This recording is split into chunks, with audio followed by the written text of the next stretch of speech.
사무엘상 17장 38절에서 40절까지의 말씀 우리 같이 봉독하겠습니다. 이에 사울이 자기 군복을 다윗에게 입히고 노투구를 그의 머리에 씌우고 또 그에게 갑옷을 입히매 다윗이 칼을 군복 위에 차고는 익숙하지 못하므로 시험적으로 걸어보다가 사울에게 말하되 익숙하지 못하니 이것을 입고 가지 못하겠나이다 하고 곧 벗고 손에 막대기를 가지고 시내에서 매끄러운 돌 5을 골라서 자기 목자의 제구 곧 주머니에 넣고 손에 물매를 가지고 블레셋 사람에게로 나아가니라. 아멘. 함께 읽은 말씀을 본문으로 믿음을 보이는 사람이라는 제목으로 함께 말씀으로 은혜 나누겠습니다. 제가 이 말씀 준비하면서 영상을 하나 봤는데 제가 되게 좋아하는 목사님 김병삼 목사님이라고 혹시 아십니까? 만나교회 담임 목사님. 아까 근데 차 타고 오면서 또 재밌는 게 생각이 나서 그 목사님이 머리숱이 별로 없잖아요. 네, 머리숱이 그냥 봐도 그 머리숱이 거의 없어. 게다가 짧은 머리예요. 그래서 그 목사님이 미용실을 가면 자기가 이제 뭐 그러더라고요. 전에 영상을 봤는데 제가 어제 미용실을 갔다 왔습니다. 그러는 거예요. 그러니까 성도들이 막 웃는 소리가 나. 저도 미용실 갑니다. 네, 저도 미용실 갑니다. 그러고 나서 미용실에 가는데 머리숱이 너무 없으니까 가면 그 미용사들이 되게 뭐라 그래 좀 미안해한대요. 제가 이렇게 만져 드리려고 해도 만질 것도 별로 없고 제가 너무 이게 한 일이 별로 없는 것 같아서 반값만 받겠습니다. 그래서 반값만 내는 경우도 되게 많았대요. 근데 어느 미장원을 가면 어느 미용사는 그 헤어 디자이너죠. 헤어 디자이너는 내가 어떤 머리든지 목사님의 머리가 다른 사람처럼 풍성하지는 않지만 내가 여기다가 다른 사람에게 투자하는 정성만큼 내가 최선을 다해서 정성을 들여서 깎아 드리겠습니다. 그리고 제값을 받는 미용실도 있대요. 그러면 묻는 거예요. 그러면 여러분들은 어떤 미용실을 가고 싶으십니까? 가겠습니까? 반값. 근데 그 목사님은 저는 두 번째 제값을 받더라도 정성 들여서 최선을 다해서 잘 해주는 미용실을 갑니다. 그러는 거예요. 그러면서 또 한마디 하는 게 저도 미용실 아무 데나 안 가고 골라서 갑니다. 네, 그 얘기가 생각이 나서 저 같은 경우는 반값으로 갑니다. 저는 우리 동네에서 제일 싼 데 갑니다. 네, 그런데 뭐 그냥 아까 뭐 이렇게 미용실 얘기가 나와서 잠깐 생각나서 말씀드린 건데 잘하는 게 중요한 것 같아요. 사람들 열심히 하겠습니다 이런 얘기들 많이 해요. 우리도 이제 교육자들 새로 오거나 하면 그 면담하고 같이 얘기하면 막 하면 우리 잘해봅시다. 그러면 열심히 하겠습니다 이래요. 그러면 우리 선배 목사님이 하는 얘기가 열심히 하지 말고 잘하세요. 그러니까 이게 어떤 의미냐면 우리의 좀 의미가 있는 건데 열심히만 하면 잘 될 것 같지만 열심만 가지고 해서 잘 되지는 않는 경우들이 꽤나 많이 있다는 거예요. 좀 격하게 얘기를 하면 좀 예전에 왜 좀 안 좋은 악한 사람들로 꼽히는 사람들이 많이 있잖아요. 대표적인 게 히틀러 같은 사람들. 그 사람이 열심히 했을까요? 열심히 안 했을까요? 열심히 했단 말이에요. 근데 열심히 했는데 그 결과는 모든 사람에게 결코 좋은 결과는 아니었다라는 거죠. 그래서 열심히 하는 건 좋은 것 같지만 그 열심히 하는 것보다 방향이 중요한 거고 열심히 하는 것보다 잘하는 게 중요한 거다. 하나님 앞에서도 마찬가지인 줄로 믿습니다. 우리가 세상에서 열심히 살잖아요. 정신없이 살잖아요. 요즘에 너무나도 바쁘잖아요. 모든 것들이 막 변하고 변하는 것들 막 따라가려고 하면 우리는 잘 느끼지 못하는지 모르겠지만 이제 막 사회생활을 준비하는 청년들이나 그런 친구들은 너무 세상이 다변하니까 도대체 어디에다 기준을 삼아야 할지 몰라서 일단 닥치는 대로 하거든요. 막 자격증 공부도 하고 뭐 공무원이 되려고 하다가 경찰이 되려고 하다가 대기업 가보려고 하다가 열심히는 한단 말이에요. 열심히는 하는데 그 열심히 하는 것이 결과적으로 좋은 결과를 맺지 못하는 경우들이 너무나 많아서 방황하는 세대들이 얼마나 많은지 모릅니다. 일단은 우리가 하나님 앞에 무엇을 하더라도 열심히 하기 전에 하나님 앞에 엎드리는 게 먼저입니다. 그래서 분명한 방향과 결과를 알고 계시는, 그 결과를 주관하시는, 우리의 삶을, 나를 주관하시는, 내 인생을 주관하시는 하나님 앞에 엎드려서 방향을 먼저 정하고, 그래서 그 올바른 방향을 따라서 열심히 잘 걸어 나아갈 때 나도 기쁘고 하나님도 기뻐하시는 그러한 인생이 되어지는 줄로 믿습니다. 이제 그런 비슷한 얘기들을, 이 내용은 아니었는데 그런 비슷한 얘기들을 목사님이 하셔서 제가 이제 기억이 나서 말씀을 드렸고요. 예, 설교 한 편 끝났네요. 네. 네. 그리고 우리 기르 집사님이 궁금해하셨던 것이 있어서 저번 주에 물어보셨는데 제가 대답을 조금 미흡하게 한 것 같아서 그게 답이긴 한데 뭔가 좀 약간 납득을 못 하시는 듯한 그런 느낌이 들었어. 그래서 제가 이제 잠깐 덧붙여서 말씀을 드리면, 그렇죠. 출애굽에서 광야에서 만나를 매일 내려주셨잖아요.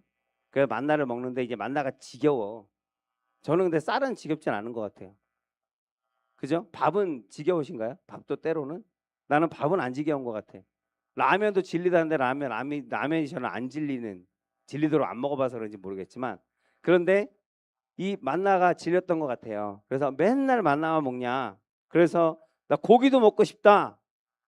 애굽에서 있을 때는 고기 가마 옆에서 고기도 먹었는데, 근데 애굽에서 노예로 있었잖아요. 노예로 있었다면 매일매일 고기가 나왔을까요? 노예들한테 그렇게 잘해줬을까요? 그것도 벽돌 굽는 사람들한테 그렇게 잘해주지는 않았을 거예요. 그냥 자기 어떤 생각, 어떤 것을 원하고 바라면 사람들은 대부분 거기를 합리화시키기 위해서 좋은 기억들을 끌고 오는 거예요. 고기 가마 옆에서 고기를 먹었을 때도 있었겠죠.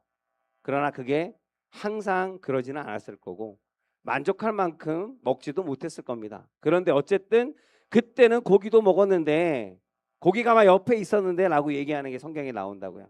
그리고 여기 출애굽기 읽어보시면 출애굽할 때 이스라엘 백성들만 나온 건 아니었어요. 그 당시에 거기 고센 지방에서 이제 정착을 해서 살다가 이스라엘 백성들은 거기서 정착해서 사는데 자기의 세력들이, 애굽이 일단 그 통치자들이니까 그 힘을 가진 자들, 요셉을 모르는 사람들에 의해서 요셉을 모르는 세대가 일어나면서 그 당시에 요셉이 그 애굽을 위해서 했던 그 선한 일들을 기억하지 못하는 사람들이 일어나면서 저들은 뭐냐, 우리 백성도 아닌데 왜 우리 땅에서 사느냐, 저들은 우리의 노예다. 그래서 이제 노예 생활이 시작된 거란 말이에요. 근데 이스라엘만 노예였겠냐고요. 그 큰 애굽이 이스라엘은 한 나라만을 속국으로 가지고 있었겠냐고요. 수많은 나라들이 그 애굽의 속국이었을 거고 전쟁으로 포로로 잡혀온 사람들, 점령된 사람들이 많았을 거예요. 그러니까 이스라엘뿐만 아니라 출애굽에 보면 출애굽할 때 이스라엘 백성뿐만 아니라 잡족이라고 표현하는데 여러 이방 사람들도 같이 출애굽을 한 거예요. 그래서 같이 이제 가나안으로 가는 길에 있는 거예요. 그래서 뭐 믿음이 없기 때문에 그랬다라고 하기는 그렇지만 그 고대 문헌에 보면 이스라엘 백성들이 아니라 고기를 먹고 싶다라고 막 불평을 하고 투덜댔던 그 주 세력들이 그 잡족들로부터 시작이 되었다라는 것이 있어요. 그래서 어쨌든 간에 밥을 달라 그랬어요. 고기를 달라 그랬어요. 그래서 하나님께서 그 간구에, 그 요청에 응답하셔서 메추라기를 몰아서 바람을 불어서 거기다 쏟아 넣으셨어요. 그래서 성경 하나만 보시면 그 사람들이 메추라기가 떨어졌을 때 이제 수거를 하러 가는데 만나는 어떻게 가져갔어요? 하루 먹을 분량만 아침에, 그죠? 더 가져가 봐야 다 썩어서 냄새나고 벌레가 끼고. 처음에는 많이 가져갔지만, 그래서 그 처음에 많이 가져갔을 때도 이스라엘 백성들을 책망하셨던 것이 성경에 기록해요. 내가 분명히 그날 하루 먹을 것만, 나머지는 소용이 없다고 말을 했음에도 불구하고 내 말에 순종하지 않고 내 말을 믿지 않고 나를 믿지 않았다는 거예요. 믿지 아니하고 더 가져가서 진영마다 택막 저 천막마다 냄새가 나고 벌레가 끼어 나오는 것을 보면서 하나님께서 내가 언제까지 이들을 참으랴라고까지 또 화를 내시는 것들이 나와요. 그럼에도 불구하고 모세의 기도를 통해서 용서하시고, 그리고 있는데 다음에 이제 메추라기를 부어주는데 똑같은 일이 일어나는 거예요. 그래서 거기를 뭐라 기브로 핫다와라고 했잖아요. 탐욕의 무덤이라고. 탐욕을 부리는 거예요. 그 사람들이 성경에 기록돼 있어요. 호멜이라고 정확히 기억은 그거는 제가 기억이 안 나는데, 호멜 뭐 메토멜이라고 그러잖아요. 그 호멜을 한 사람당 그렇게 그 메추라기를 주워 간 거예요. 수거해 간 거예요. 그 양이 얼마나 될까? 문헌으로 환산하면 지금으로 하면 드럼통 있죠. 드럼통으로 1인당 가장 적게 가져간 사람이 드럼통으로 2드럼통. 욕심을 부린 거니까 두고두고 먹겠다고. 그래서 그렇게 적게 가진 사람이 2드럼통이니까 더 가져간 사람도 있다는 얘기죠. 그래서 그거 자체만으로도 하나님 보시기에는 그 욕심이고 어떤 불평이고 원망이고 하는 모든 것들이 하나님 보시기에는 도저히 그것을 그냥 넘어갈 수 없는 그런 모습이었던 것 같아요. 그래서 하나님께서 그들이 고기를 이제 수거해 갖고 가서 이제 구워 갖고 털 뽑고 해서 구워서 이제 먹으려고 하는데, 뭐 이빨에 끼기도 전에 죽음을 당했다고 하잖아요. 근데 이제 기름 집사님이 궁금했던 건 뭐냐면, 다 죽어야 되는데 다 먹었잖아요. 그럼 먹은 사람이 다 죽어야지. 근데 왜 누구는 죽고? 왜냐면 거기서 다 죽었으면 출애굽은 거기서 끝났을 건데, 고기는 다 먹었을 건데. 근데 누구는 죽고 누구는 안 죽고, 도대체 그 기준이 뭐냐? 기준이 뭘까요? 믿음? 어떤 사람은 욕심을 안 냈을까요? 욕심, 탐욕의 무덤이라고 했으니까 그 탐욕의 무덤이라고 뒤에 기록한 게 힌트예요. 그러면 탐욕에 대한 하나님의 징계이구나라는 것은 알 수 있어요. 그러면 거기서 탐욕을 부린 사람들이 있었구나. 그럼 그 사람들이 징계를 받은 거구나 라고 우리가 이해하면 될까요? 근데 보면 적게 가진 자가 2드럼통이에요. 그럼 그 사람은 욕심을 낸 걸까요? 안 낸 걸까요? 낸 거잖아요. 그러면 적게 가진 사람이 2드럼통이니까 나머지는 다 그 사람보다 더 욕심을 낸 사람들, 다 욕심낸 사람들이잖아요. 다 탐욕을 부리는 사람들이잖아요. 그러면 그 기준으로 봤을 때는 다 죽어야 되는 거예요. 뭐 어떤 문헌에 보면 이런 얘기가 있어요. 이것을 이제 과학적으로 이제 우리가 이해할 수 있도록 해석을 하는 게, 신학자들이 해석을 하는 거예요. 어떤 해석이 있냐면, 메추라기를 하나님께서 주실 때부터 심판하기를 작정하시고, 그 메추라기를 먹으면 왜 전염병이라든가 뭐 그런 거 있잖아요. 왜 상한 음식 같은 거 있잖아요. 그래서 근데 좀 저는 거기에 대해서는 반대예요. 하나님이 기왕에 해서 주시는데 거기다가 상한 음식을 줘서 먹고 죽게 한다는 거는 좀 이해가 안 가는데, 그런 이야기들도 있기는 해요. 그래서 그것을 먹고 뭐 이제 적응력이 떨어지거나 면역력이 떨어지거나 상한 음식이 때문에 죽은 사람들은 죽고, 그 상한 음식을 먹고도 사는 사람은 살았다, 뭐 이렇게 해석하는 사람도 있어요. 그러나 그거는 조금 맞지 않는 것 같고,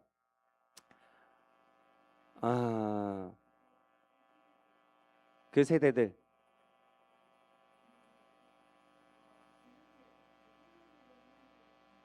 네, 네네네, 네네네, 네네. 그래요. 그럴 수도 있는데, 이 이야기가 나온 것은, 매출하기 이야기가 나온 것은 출애굽의 초반이에요. 그러면 대부분이 다 기존 세대예요. 다음 세대들은 아주 어린 아이들이에요. 그럼 어린 아이들만 살아남았다는 얘기는 말이 안 되잖아요. 그러니까 이것을 여러분 어떤 기준으로 봐야 되냐면 성경은 소위 얘기를 해서 이게 무슨 얘기냐면 사람들이 이렇게 지금 이건 공평하지 않은 것 같은데 이런 느낌이잖아요. 이게 공평하지 않은 것 같은데 똑같이 죄를 지었으면 다 그 죄의 값을 받아야 될 건데 얘는 똑같은 죄를 지었는데 얘는 죽고 왜 얘는 살아? 우리 기준으로는 그렇죠. 우리 기준으로는 그런데 그러면 그 반대로 한번 여러분 생각해 보세요. 우리는 다 여러분 죄인인 거 인정하십니까? 성경의 말씀대로? 그러면 우리는 하나님의 기준으로 보면 다 죽어야 돼요. 그죠? 하나님의 공의에 따르면 다 죽어야 돼요. 근데 다 살아 있잖아요. 그러니까 나는 이렇게 힘든데 왜 쟤는 안 힘들어? 똑같이 불법을 뭐 전에 보니까 뭐 영상에서 나오는데 그 아주머니가 이제 차를 갖고 이제 유턴을 하는데 앞에 유턴하는 걸 봤어요. 그래서 그거는 그냥 가는데 경찰차한테 걸려갖고 왜 나만 잡냐고 막 이런 얘기가 있어요. 이제 그런 얘기가 있는데 그런 것도 한번 생각을 해보시고 첫 번째는 성경은 하나님의 주권이라는 거예요. 모든 사람이 다 죄를 범하였음에 하나님의 의에 이르지 못하였더라.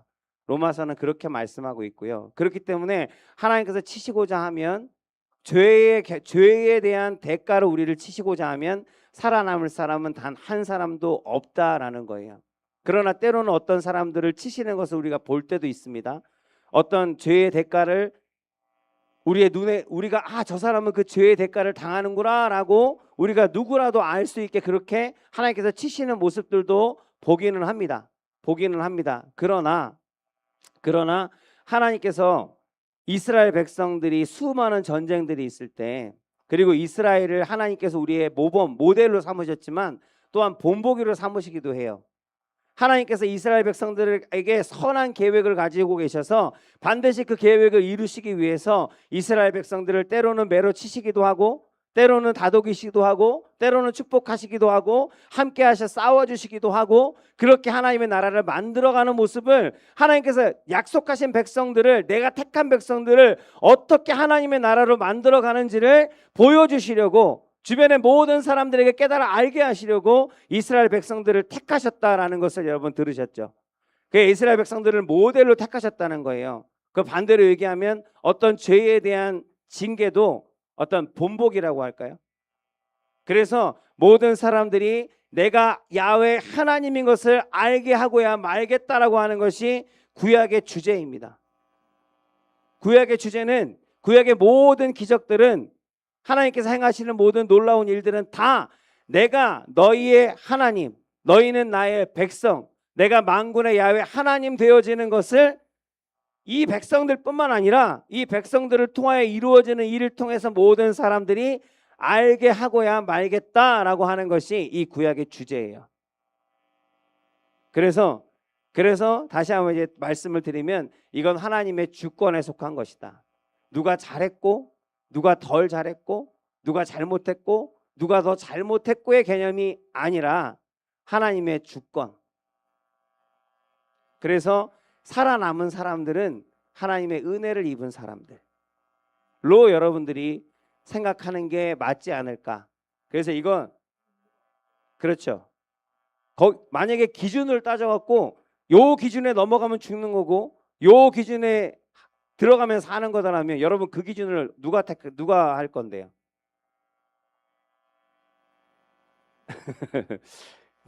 이게 좀 이렇게 어떤 해석적인 부분이나 신학자들이 많이 이렇게 서로 논쟁을 하는 논쟁거리 중에 하나이기도 해요. 네네네. 논쟁거리 중에 하나이기도 해요. 성경에는 그런 부분이 많습니다. 근데 그 모든 것들의 답은 하나님의 주권입니다. 하나님께서 하시겠다고 하는데 주인이 하시겠다고 하는데 왜 쟤는 죽이고 왜 쟤는 10대 때리고 왜 나는 9대 때리냐고.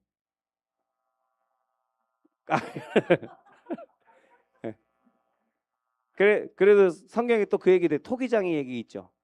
그릇을 왜 나는 이런 모양으로 만들었고 그릇이 하나님은 토기장이신데 하나님께서 그 그릇을 빚으시는데 이런 모양 저런 모양 어떤 재료를 가지고 만드시는데 그 그릇을 만드는 사람에게 토기장에게 왜 나는 이따위로 만들었냐, 왜 나는 이런 모양으로 만들었냐 말할 자격이 있느냐, 말할 주제가 있느냐라고 하는 이야기도 성경에 나오잖아요. 그와 같아요. 그리고 또 하나 여기서 만족을 못 하시면 다 하나님의 주권이야 뭐 그러면 하나님 마음대로네 뭐. 근데 하나님 마음대로가 맞지만 또 하나 여러분들이 하나 기억해야 될 건 그 자리에서 죽은 사람들이 있어요. 분명히 수천 명이 거기서 죽었습니다. 그러면 남아있는 사람들은 축복받았습니까? 남아있는 사람들은 잘 된 거예요. 아까 우리 사모님이 얘기했지만 그때 남아있던 모든 사람들은 광야에서 빙글빙글 40년을 돌면서 죽을 고생하고 결국은 광야에서 죽었습니다. 가나안에 들어가 보지도 못했습니다. 결과를 놓고 본다면 오히려 그 사람들이 더 고생만 하고 결국은 죽었다는 거예요. 그러니까 불순종의 결과는, 하나님을 의심하고 믿지 아니하는 결과는 하나님을 믿지 않는 것이 죄라는 것을 또한 다시 한번 가르쳐주는 말씀이에요. 그 죄의 대가는 반드시 받습니다. 죄의 삭은 사망이라 하셨어요. 결코 하나님은 죄를 그냥 넘어가시는 분이 아닙니다. 용서는 하실 수 있어요. 그러나 그 죄에 대한 결과는 그 죄를 지은 우리들이 감당해야 하는 부분인 거예요. 그래서 이 세대에서는 나타나지 않을 수 있어요. 여기서 떵떵거리고 잘 사는 사람들, 온갖 불법을 저지르면서 잘 사는 사람들, 왜 악인들이 형통한가라는 이 주제도 신학적으로 많은 논쟁을 하는 논쟁거리 중에 하나예요. 왜 악인들은, 쟤는 나보다 예배도 안 드리고 하나님 믿지도 않고 그런데 잘 먹고 잘 살고 하느님마다 다 잘 되고 뭐 복권도 받고 그런데 그런 그 사람이 지금은 잘 되는 것처럼 보일지 모르겠지만 그 사람이 복 받은 것일까? 이 땅에 성경을 잘 이해하셔야 돼요. 성경은 이 우리가 살아가는 이 인생을 뭐라고 하세요? 먼지라 하세요. 찰나라 하세요. 눈 깜짝할 새. 아주 짧은 시간. 그리고 하나님은 영원을 바라보시는 분. 그리고 우리에게 영원을 허락하신 분. 우리는 하나님의 그 영원한 형상을 따라서 영원히 하나님과 함께 살아갈 존재로 우리를 지으셨단 말이에요. 그러면 그 영원한 시간에 비례해서 지금 이 땅 가운데 살고 있는 이 잠깐의 시간은 정말 우리가 눈을 감았다 뜨는 그 순간과도 같은 시간인데 그 시간에 잘 먹고 잘 산다는 것이 과연 복일까라는 거예요. 너무 신학적으로 들어갔는데, 그러면 이제 하나님께서 그때가 오셔서 하나님 앞에 섰을 때 그 사람이 기쁠까요? 잘 살아서? 이 땅에서 잘 먹고 잘 살아서 배불리 살아서 기쁠까요? 정말 우리가 기뻐해야 할 것은 무엇일까 하는 것도 우리가 다시 한번 고민해 보아야 한다는 거죠. 이거 언제 죄송합니다. 그래서 궁금한 게 있으면 언제든 말씀해 주시면 저도 거기에 대해서 다시 한번 제가 알고 있는 것 외에 더 어떤 심화되어지는 것들이 있는지 또 알아보고 또 같이 나누고 그렇게 하도록 하겠습니다. 그래서 오늘 말씀으로 들어가면 시간이 너무 많이 지나갔으니까 빨리 하겠습니다. 너는 다윗의 이야기예요. 다윗 왕의 이야기인데, 너는 칼과 창과 단창으로 내게 나아오거니와 나는 만군의 야훼의 이름으로 내게 나아가노라. 다윗이 한 말이에요. 어린 다윗이 지금 이 당시는 이 상황은 어떤 상황인가? 여러분 주일학교 때 아마 많이들 들으셨을 건데, 이 상황은 어떤 상황이에요? 지금 골리앗이라는 아주 큰 2m가 넘었다고, 2m 19cm가 그랬대요. 엄청난 거인이죠. 그 거인이 57kg의 갑옷을 입고 7kg, 한 10kg가 되는 창을 들고, 그러고 나서 누구든지 나와 싸워서 이기는 자가, 너희가 이기는 자가 있다고 하면 우리는 물러가겠다 라고 하면서, 누구든지 나와봐라, 우리 한번 싸워보자 라고 하는 거예요. 근데 그 당시 어떤 모습이냐면, 모든 이스라엘의 군대들이 있잖아요. 수많은 군대, 수십만의 군대가 있을 거 아니에요. 그 군대들이 전부 다 무서워서, 두려워서 지금 고개를 푹 숙이고 있는 상황인 거예요. 왜 고개를 숙이고 있을까요? 눈을 들었다가 마주치면 너 나와 할까봐. 그래서 다 고개를 숙이고 이렇게 움츠려 있을 때, 그때 이 다윗이 믿음으로 자기의 믿음을 선포한 거예요. 믿음으로 외친 소리. 그래서 하나님이 다윗을 쓰신 이유가 바로 여기 나오고 있습니다. 그래서 이 다윗을 통해서 저와 여러분들도 하나님께서 쓰시는 사람이기를, 뭐 전쟁에 나가서 싸운다는 얘기가 아니라 우리의 일상 가운데서 하나님께서 하나님의 선한 뜻을 이루기 위해 사용하시는, 하나님께서 쓰시는 사람이 되어지기를 간절히 소망합니다. 그래서 첫째로 하나님께서 다윗을 쓰신 이유는 보이지 않는, 믿음은 보이지 않잖아요.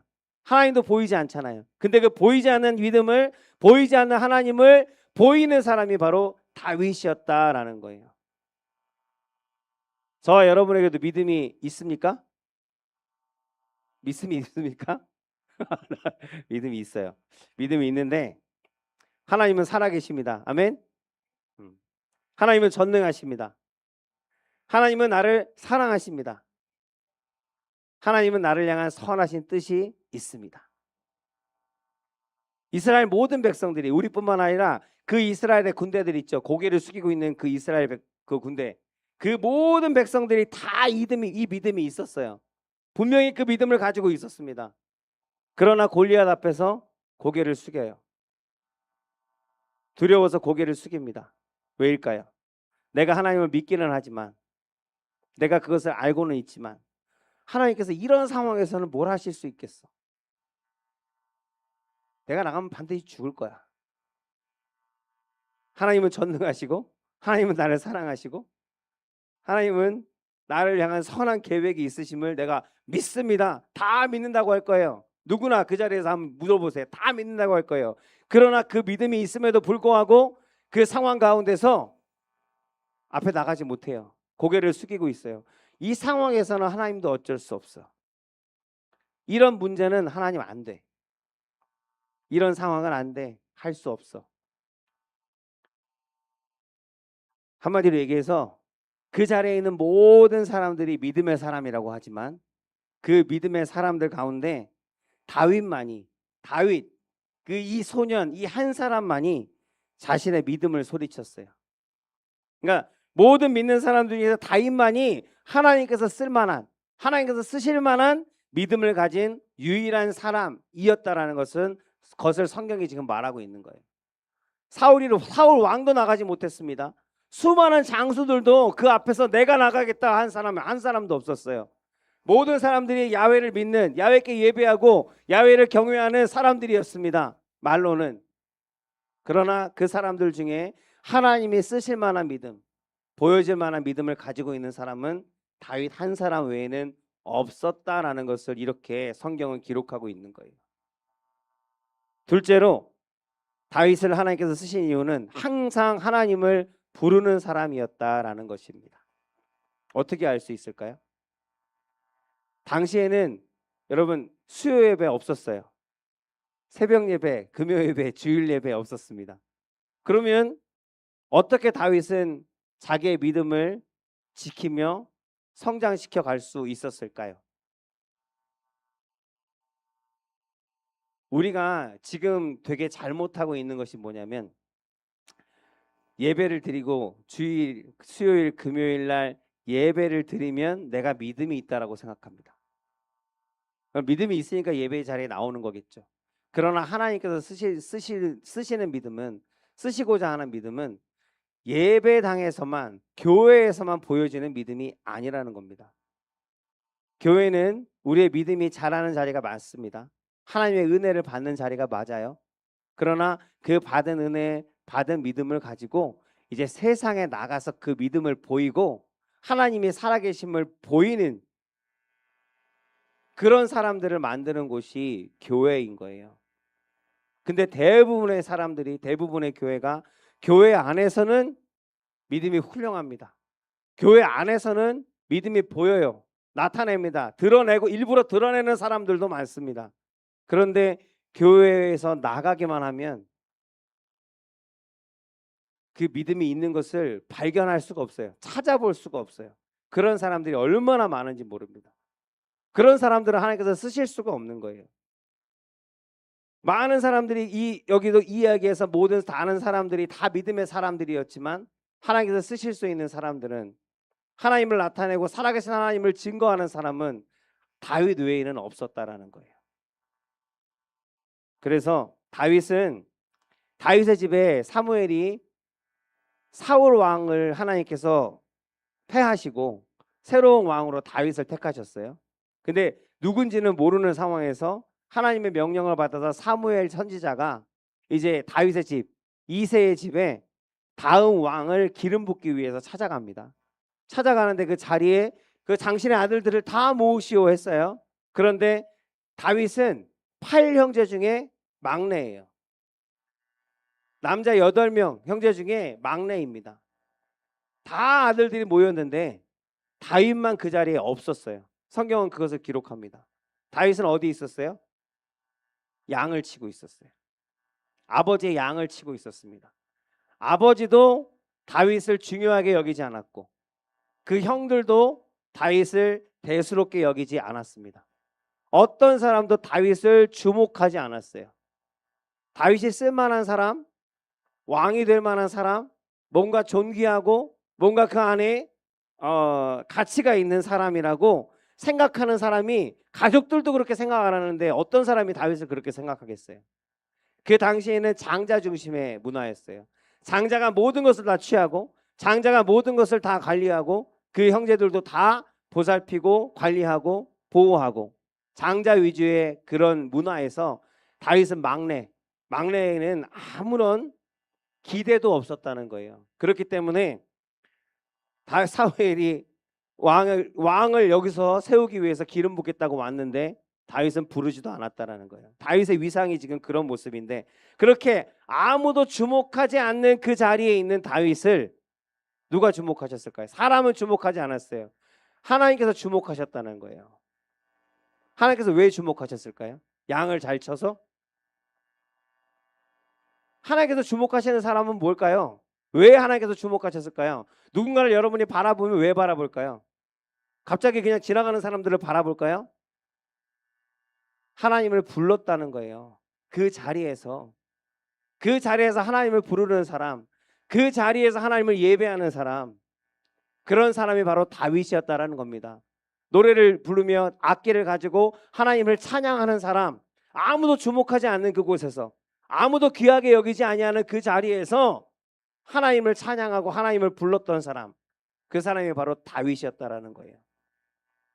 그래서 하나님께서 주목하는 사람, 사무엘상 17장 34절 35절 제가 읽겠습니다. 다윗이 사울에게 말하되 주의 종이 아버지의 양을 지킬 때에 사자나 곰이 와서 양떼에게 새끼를 물어가면 내가 따라가서 그것을 치고 그 입에서 새끼를 건져내었고 그것이 일어나서 나를 해하고자 하면 내가 그 수염을 잡고 그것을 재촉했나이다. 37절에 보면 또 다윗이 이르되 여호와께서 나를 사자의 발톱과 곰의 발톱에서 건져내셨은즉 나를 이 블레셋 사람의 손에서도 건져내시리라. 아멘. 이게 다윗의 믿음의 고백입니다. 이 믿음이 어디서 나오냐면 아무도 주목하지 않는, 아무도 바라봐주지 않는 그 자리에서 하나님을 불렀던 그 영성이 바로 다윗의 영성이었다라는 거예요. 하나님이 주목하는 사람을 하나님의 때에 하나님께서 반드시 사용하실 것을 여러분 믿으시기 바랍니다. 그래서 저와 여러분들은 하나님이 주목하는 사람이 되어야 합니다. 사람이 주목하는 건 의미 없어요. 크게. 물론 사람에게도 인정받고 칭찬받고 존경받고 살아야 하겠지만 하나님께 주목받는 사람은 그 모든 것들은 따라오는 거예요. 사람의 그런 눈길은 따라오는 겁니다. 그래서 다윗이 하나님께서 주목하는 사람이었다는 이유가 뭐라고요? 항상 그 자리에서 하나님을 불렀고 하나님을 찬양했고 하나님을 예배했던 사람이라는 거예요. 그렇게 우리가 하나님 앞에 하나님을 무겁게 여기고 하나님의 이름을 날마다 부르며 그 앞에 서 있는 사람은 하나님께서 주목하시는 사람이 되고, 하나님께서 주목하시는 사람은 이 세상도 감히 감당할 수 없는, 함부로 할 수 없는, 사람도 주목할 수밖에 없는 그런 사람이 되어지는 것을 여러분들 믿으시기 바랍니다. 믿음은 바라는 것들의 실상입니다. 보이지 않고 바라기만 하는 것은 믿음이 아닙니다. 내게 믿음이 있음을 보이는 삶, 그런 삶을 살게 되시기를 주의 이름으로 축복합니다. 기쁠 때나 슬플 때나 하나님을 부르시기 바랍니다. 아멘. 하나님이 주목하시는 사람으로 살게 되기를 주의 이름으로 축복합니다. 앞에 질문에 대답을 찾느라고 해서 뒤에 여러 가지 이야기들이 있습니다만 이걸 다 하면 시간이 너무 많이 지나갈 것 같아서 더 듣기를 원하십니까? 그럼 기도를 못 하는데? 짧게 그러면 이거 참말로. 하여튼 제가 이렇게 시간 조절을 못 해요. 그 앞에 짧게만 대답하고 이어간다고 했다가 너무 길어지는 바람에 그러니까 여러분들도 잘못한 거예요. 얘기를 하면 그렇구나 하고 고개를 끄덕여줘야 넘어가는데 끄덕이질 않으니까 그래서 네. 자, 그리고 하나만 더 말씀을 드리면 또 중요한 것이기 때문에 다윗이 골리앗을 향해서 달려갔을 때 다윗이 몸에 맞지 않는 갑옷을 사울에게 받았어요. 칼을 받았어요. 근데 그거 갖고 조금 움직여 보니까 아까 읽은 말씀에도 너무 불편한 거야. 익숙하지 않은 거야. 이거 갖고는 안 될 것 같아요. 그래서 그걸 다 벗어버리고 어디로 가요? 시냇가로 달려가요. 시냇가로 달려가서 그가 한 일이 뭘까요? 물맷돌, 돌멩이를 반짝반짝 맨질맨질한 돌멩이를 이제 줍는 거였어요. 고르는 거였어요. 성경은 그가 매끄러운 돌 5개를 주머니에 넣었다라고 기록합니다. 전대에 넣었다고 기록해요. 근데 한번 들어보세요. 이 말이 맞는지. 다윗이 믿음을 가지고 물맷돌을 던졌더니 골리앗이 쓰러져 죽었다.